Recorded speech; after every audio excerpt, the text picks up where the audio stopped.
వేదాంత పరిచయం పరిభాష. ఆకాశ దృష్టాంతం ద్వారా ఆత్మను తెలుసుకోవడం. ఈ గదిలో ఆకాశం ఉంది. ఈ గదిలో ఏమిటి? అన్ని గదుల్లోనూ ఆకాశం ఉంది. అన్ని గదులే కాదు, నిజానికి ఈ గదులన్నీ కూడా ఆకాశంలోనే ఉన్నాయి. ఎందుకంటే ఆసమంతాత్ కాశతే ఇది ఆకాశ, అవకాశ ప్రదాతృ ఆకాశ.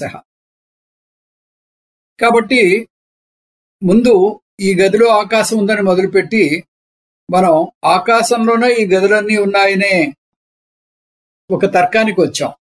అదేవిధంగా ఈ శరీరంలో ఆత్మ ఉంది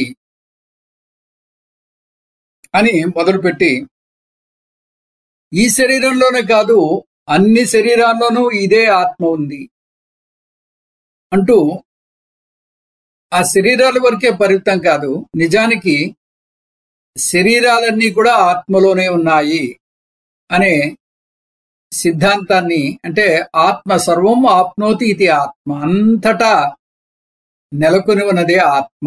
కాబట్టి అన్ని శరీరాలు కూడా ఆత్మలోనే ఉన్నాయి అని ఆకాశ దృష్టాంతం ద్వారా మనం ఆత్మతత్వాన్ని తెలుసుకోవచ్చు.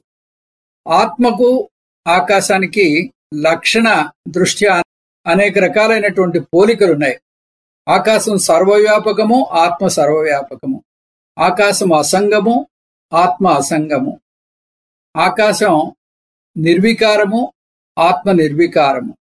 ఆకాశం నిర్గుణము, ఆత్మ నిర్గుణము. ఆకాశానికి రూపము లేదు, ఆత్మకు రూపము లేదు. ఈ విధంగా ఆత్మ లక్షణాలన్నీ ఆకాశానికి కనిపిస్తున్నాయి. అయితే మరి ఆత్మే ఆకాశం అంటే కాదు, ఆత్మ జడ వస్తువు. కాబట్టి ఆత్మ ఆకాశము కాదు. ఈ విధంగా ఆకాశ దృష్టాంతం ద్వారా ఆత్మను మనం అర్థం చేసుకోవచ్చు.